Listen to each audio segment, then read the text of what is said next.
کہانی کا عنوان سے دیں کس نمبر 7؟ کیا بات ہے، کافی بےتاب لگ رہی ہو۔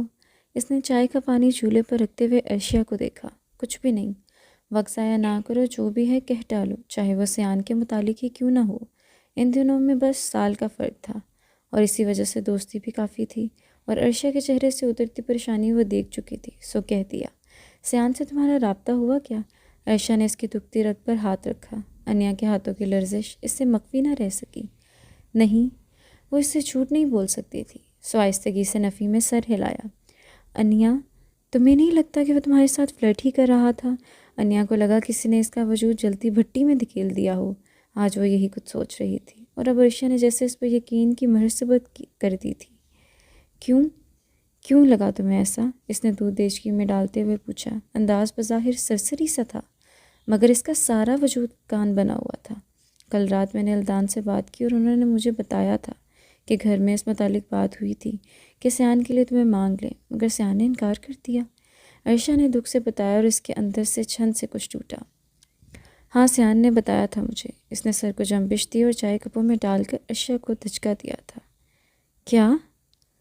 عرشیہ نے چونکتے ہوئے اسے دیکھا۔ عرشیہ، وہ گھر والوں سے ناراض ہے اور چاہتا تھا کہ میں اس کا ساتھ دوں، یعنی وہ کورٹ میرج کرنا چاہتا تھا، کیونکہ اپنے گھر والوں کو وہ اپنی خوشی میں شامل نہیں کرنا چاہتا تھا۔ اس نے لب کاٹتے ہوئے دھیرے سے بتایا تھا۔ کیا وہ پاگل ہے کیا؟ عرشیہ منہ پر ہاتھ رکھتے شوق سی کہہ رہی تھی، جبکہ وہ خاموشی سے اس کو دیکھتی رہی۔ اور تم نے کیا کہا؟ عرشیہ نے ترش لہجے میں پوچھا۔ ظاہر ہے انکار کیا ہے، تب سے ہی وہ گھر سے غائب ہے۔ انیا نے کرب سے کہا۔ وہ سائیکلوپیتھ ہے، میں پہلے سے ہی جانتی تھی، وہ کسی کو پرسکون نہیں رہنے دے گا۔ عرشیہ پھنکاری تھی۔ عرشیہ پلیز سوچ سمجھ کر بولو، اپنی جگہ وہ بھی تو غلط نہیں ہے، تمہیں تو بس اس کے خلاف بات کرنے کا موقع چاہیے۔ وہ ناراضی سے کہتی ہوئی چائے اٹھا کر باہر چلی گئی، جبکہ عرشیہ کو اپنا دماغ معاف ہوتا محسوس ہو رہا تھا۔ کہاں سے یہ سائیکلوپیتھ میری بہن کے پیچھے پڑ گیا ہے؟ انیا کا تو دماغ خراب ہے۔ میں مما سے کہہ کے جاؤں گی کہ اس کی شادی کہیں اور کر دیں، اس سے پہلے کہ وہ انیا کو شیشے میں اتارے۔ مجھے اس کا کوئی حل نکالنا ہوگا، ورنہ یہ پاگل اس کی محبت میں کوئی بھی غلطی کر سکتی ہے۔ عرشیہ فیصلہ کن انداز میں سوچتی ہوئی کرسی پر بیٹھ گئی۔ اس کے موبائل کی ٹیون بجی تو وہ تیزی سے اٹھا۔ جانے کیوں یہ محبت کرنے والے ہر تعلق توڑ دینے کے بعد بھی جانے کیوں اس بات کی امید رکھتے ہیں کہ ان کو اسے شدت سے یاد کیا جاتا رہا ہوگا۔ راضی کالنگ دیکھ کر اس کا دل چل گیا تھا۔ ہیلو سیان، گھر پر ہی ہو کیا؟ راضی نے پوچھا، کیونکہ اس نے جاب بھی شروع کر دی تھی۔ ہاں، کیوں؟ اس نے سوفر پر بیٹھتے ہوئے سوال کیا۔ کھانا نہ بنانا، میں آتے ہوئے ہوٹل سے لے آؤں گا، راضی نے اسے بتایا تھا۔ اچھا ٹھیک ہے۔ اس نے کال کاٹ دی۔ راضی مظفر آباد کا رہنے والا تھا اور دوسرے شہر میں ہونے کی وجہ سے اسے یہاں اپارٹمنٹ کرائے پر لے لیا تھا، کیونکہ اسے یہ اپارٹمنٹ مہنگا نہیں پڑ رہا تھا اور اب سیان بھی یہاں ہی قیام کر رہا تھا۔ ایک بار بھی کال نہیں کی انیا نے، یقیناً وہ بھی مجھے بھول چکی ہوگی۔ اس نے کشن منہ پر رکھ لیا۔ انیا سے کیا شکوہ کروں، مجھے تو میرے خونی رشتے بھی بھول چکے ہیں۔ ماما، بابا اور الدان نے بھی مجھے یاد نہیں کیا۔ ان لوگوں نے یقیناً شکر کیا ہوگا کہ مجھ سے جان چھوٹ گئی ہے۔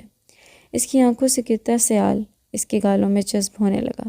ہاں، وہ پتھر دل بننے کی اداکاری کر رہا تھا، مگر جب بھی ان لوگوں کی یاد آتی تو اس نے اپنے ارد گرد جو ذرا بختر پہن رکھی تھی اس میں سوراخ ہونے لگتے۔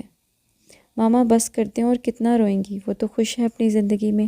الدان ماں کو روتا دیکھ کر بہت کمزور پڑ رہا تھا۔ الدان کیسے چپ رہوں، میرا دل کٹ رہا ہے، مجھے اس کے بغیر کچھ بھی نہیں سوچ رہا، میرا دل بند ہو جائے گا، خدا را اس کو بلا لاؤ۔ امی نے روتے ہوئے اس کے آگے ہاتھ جوڑے۔ امی پلیز، وہ تڑپ گیا تھا۔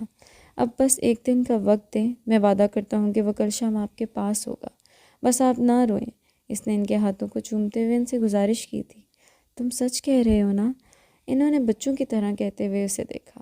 جی بالکل۔ اس کی اپنی آنکھیں بھی آنسوؤں سے بھر آئیں۔ وہ ان سے چند باتیں کرنے، ان کو سلام کرنے کے بعد کمرے میں آ گیا تھا۔ اختر صاحب بھی اب کافی پریشان لگ رہے تھے۔ کیا سوچ رہی ہو؟ عرشیہ آج ایسے معمول سے زیادہ خاموش لگ رہی تھی۔ نہیں، ایسا کچھ نہیں۔ عرشیہ نے فوراً چہرے پر بشاشت سجاتے ہوئے کہا تو اس نے سر کو خم دیا۔ آنٹی سو گئیں؟ وہ ان ماں بیٹے کو بات کرتا دیکھ کر وہاں سے آ گئی تھی۔ اس نے آہستگی سے سر ہلایا۔ امی بہت پریشان ہے عرشیہ، یہ لڑکا بھی ضد میں آ چکا ہے اور اس ضد میں وہ اپنا گہرا نقصان کرے گا۔ عرشا کہے بغیر نہ رہ سکی، مجھے بھی یہی ڈر ہے کہ اس کی شدت پسندی کہیں اسے تہے دامن نہ کر دے۔ الدان کافی پریشان اور بے بس محسوس کر رہا تھا۔ اچھا، آپ پریشان نہ ہوں، انشاءاللہ سب ٹھیک ہو جائے گا۔ عرشا اس کے بازو پر ہاتھ رکھ کر تسلی دی۔ رضی کو جب سے الدان کی کال آئی تھی تو وہ کافی پریشان تھا۔ اسے سمجھ نہیں آ رہی تھی کہ وہ کیا کرے۔ اگر وہ اسے گھر کا ایڈریس دے دیتا تو سیان شاید برہم ہوتا، تو اس نے الدان کو اس کے آفس کا ایڈریس دے دیا اور ہدایت کی کہ وہ وہاں جا کر یہی ظاہر کرے کہ وہ کسی کام سے اس آفس آیا ہے، اور الدان اب اس آفس میں پہنچ کر یہی ظاہر کر رہا تھا اور بےتاب نظروں سے اسے تلاش کر رہا تھا۔ جی سر، آپ کی کیا خدمت کر سکتے ہیں؟ ریسیپشن پر بیٹھی لڑکی نے اسے خاموش نظروں سے آگے پیچھے کا جائزہ لیتے دیکھ کر پوچھا۔ وہ سیان اختر کا آفس کس طرف ہے؟ اس نے محتاط انداز میں کہہ رہا تھا۔ سیان اختر؟ وہ تو اس وقت لنچ بریک پر گئے ہیں، اس نے پیشہ ورانہ انداز میں بتایا۔ کیفے کس طرف ہے؟ اس نے سر کو جنبش دے کر پوچھا۔ یہاں سے رائٹ سائڈ پر جائیں، آپ کو سامنے نظر آ جائے گا، اس نے فوراً وہاں چلا گیا۔ اسے سامنے ایک میز پر تنہا بیٹھا نظر آ گیا تھا، کسی گہری سوچ میں گم، وہ یہاں بس جسمانی طور پر موجود تھا۔ الدان کو کچھ ہوا تھا، وہ اس وقت قابل رحم حالت میں تھا۔ الدان کا سارا غصہ ہوا ہو گیا تھا۔ اس وقت اس کا من کر رہا تھا کہ جا کر اس کو سینے سے لگا لے اور اس کی سب الجھنوں کو سمیٹ لے، مگر بدقسمتی سے بھائی ہونے کے باوجود ان دونوں کے درمیان ایسی کوئی بھی دوستی اور بے تکلفی نہیں تھی۔ سیان کی نظر جو ہی اس کی جانب اٹھی تو پلٹنا بھول گئی۔ وہ بے یقینی سے کھڑا ہوتا اس کو دیکھ رہا تھا۔ دونوں ایک دوسرے کو دیکھتے بس ساکت کھڑے تھے۔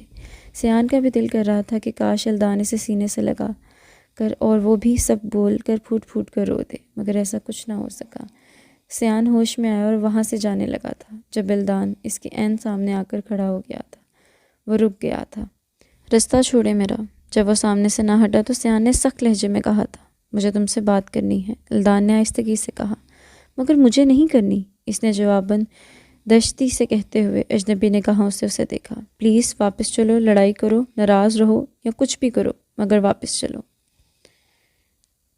الدان کا لہجہ گزارش کرتا تھا، وہ بگل رہا تھا، مگر انا کی ذرا بکتر زیادہ مضبوط تھی۔ نہیں، اور دوبارہ میرا پیچھا مت کریے گا، سختی سے کہہ کر وہ وہاں سے بھاگتا ہوا چلا گیا اور الدان بس دیکھتا رہ گیا۔ از قلم زویا مجید چودھری۔ قسط جاری ہے۔ کہانی کا بقیہ حصہ دیکھنے کے لیے ہمارے چینل کو سبسکرائب کریں۔ شکریہ۔